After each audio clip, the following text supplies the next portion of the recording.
राज्यसभा से रिटायर हो रहे कांग्रेस के दिग्गज नेता गुलाम नबी आजाद को लेकर अटकलों का बाजार गर्म है।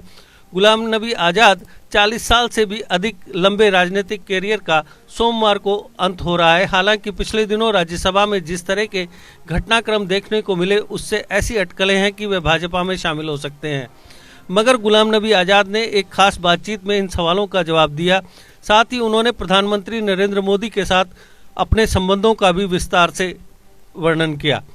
भारतीय जनता पार्टी में शामिल होने की अटकलों पर गुलाम नबी आजाद ने कहा कि मैं भाजपा में तब शामिल होऊंगा जब हमारे पास कश्मीर में काली बर्फ होगी। भाजपा ही क्यों, उस दिन मैं किसी अन्य पार्टी में भी शामिल हो जाऊंगा।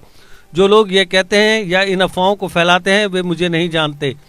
जब राजमाता सिंधिया विपक्ष की उपनेता थी तो उन्होंने खड़े होकर मेरे बारे में कुछ आरोप लगाए। मैं उठ गया और मैंने कहा कि मैं आरोपों को बहुत गंभीरता से लेता हूं और सरकार की ओर से एक कमेटी का सुझाव देना चाहूंगा जिसकी अध्यक्षता अटल बिहारी वाजपेयी करेंगे और उसमें राजमाता सिंधिया और लाल कृष्ण आडवाणी सदस्य होंगे।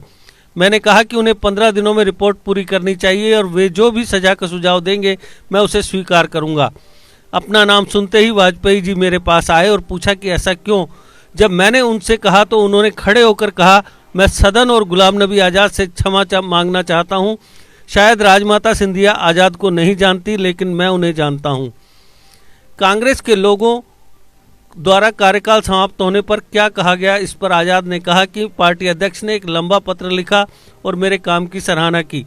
उन्होंने यह भी कहा कि हमें संगठन को मजबूत करने के लिए मिलकर काम करना होगा और उसके बाद मैं उनसे मिला। उन्होंने कहा कि हमें चुनाव की तैयारी करनी होगी। प्रधानमंत्री नरेंद्र मोदी के साथ अपने संबंधों के बारे में आजाद ने कहा कि हम एक दूसरे को 90 के दशक से जानते हैं।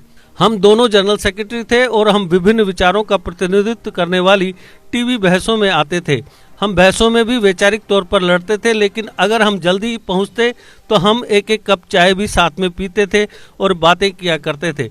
बाद में हम एक दूसरे को मुख्यमंत्रियों की बैठक, प्रधानमंत्री की बैठकों, गृह मंत्री की बैठकों से और ज़्यादा जानने लगे।